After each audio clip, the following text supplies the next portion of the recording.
Assalamualaikum warahmatullahi wabarakatuh. Hello everyone. My name is Soren Alia and my friend group is Salsabila Susinovanti and Nurida Oktarina.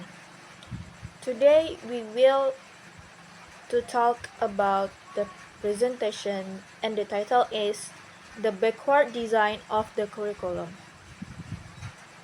After that, the presenter 1 is Nurida Oktarina, presenter 2 is Nurin Alia, and the presenter 3 is the Salsabila Sucinovanti.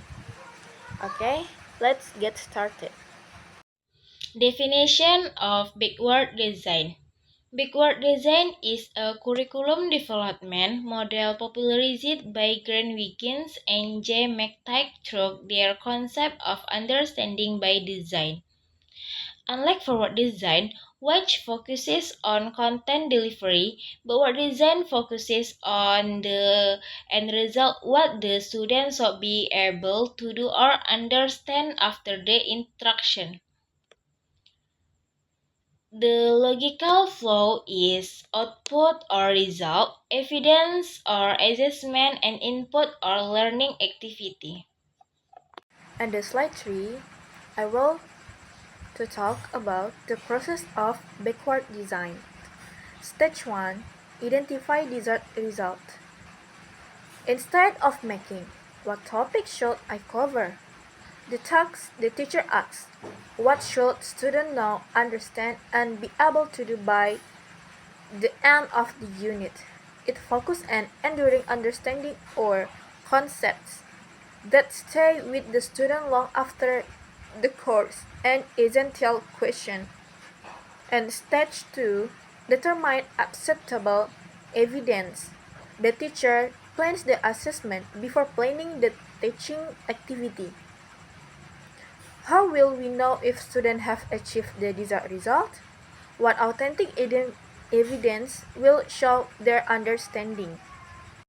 And stage 3, plan learning experience and instruction. Once the goals and the evidence are clear, only then does the teacher select material, teaching methods, and classroom activity that will lead students to those goals. Example of backward design approach in language teaching. 1. Task-based language teaching, TBLT. In TBLT, the curriculum design based on real-world tasks students must complete. For example, making a doctor appointment or giving business presentation. The result, students can successfully book a medical appointment over the phone.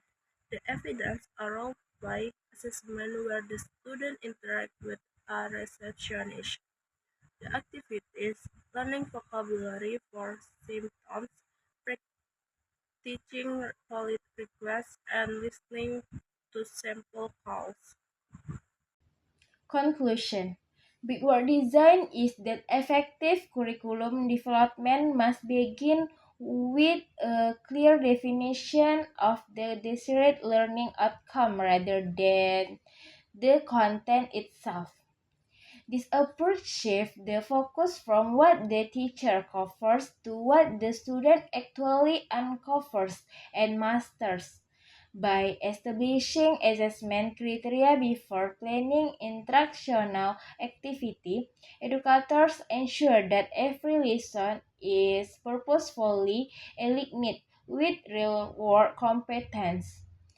Ultimately, it concludes that starting with the end in mind is the most reliable way to foster deep, transferable understanding and ensure that teaching serves as a deliberate vehicle for student achievement. Okay guys, this is the presentation for our groups. I think it's enough. Thank you for attention. Assalamualaikum warahmatullahi wabarakatuh.